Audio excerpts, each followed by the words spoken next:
The Last Passenger proves you don't need a serial killer or some terrorists to make an exciting movie. One nutcase and a cast full of desperate people will do the job just fine. Dr. Louis Shaler is traveling by train with his son on their way home when he sees that the train isn't stopping and it's only gaining in speed.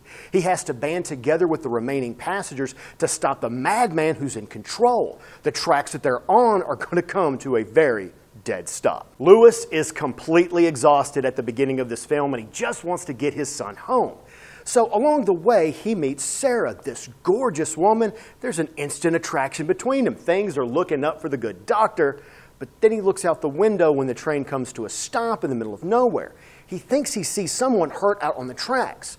When he goes to warn somebody, the train misses its first stop. Things are not okay. Only a handful of people remain on the train because it's near the end of the line.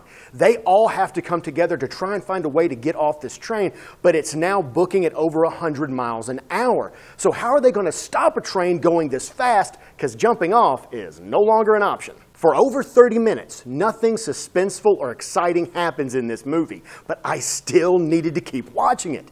In the beginning, it's just Sarah and Louis talking and flirting and the doctor being there with the son. The dialogue was so good that I was beginning to care about the characters. So when Louis believes there's something wrong, my anxiety lifted with his. This is also a movie about regular, ordinary people. There's no action heroes here, just folks stuck in a horrible, terrifying situation, needing to come together to figure out how to stop a train. Could you do that? I know I couldn't do that, so that made me want to watch this movie more. The unlucky people that are stuck on this train range from the caring and open to complete and utter jerks. But when they realize they're all equally screwed, they begin to work together. They begin to care about one another, and this made me just get into the story more. I didn't want any of these folks to die. The passengers' attempts to stop this train deliver us some harrowing stunts and some sequences that are a lot longer than you would think. There's the time of the buildup of the plan, the delivery, and all of these are actually pretty long,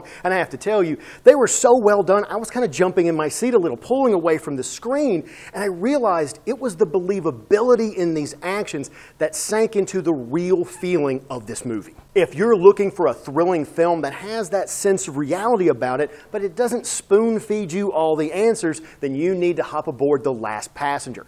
Now, I was actually surprised by the end of this one that it didn't have more thrilling scenes. It really just used the setting of the train itself and more character moments to raise my level of fun.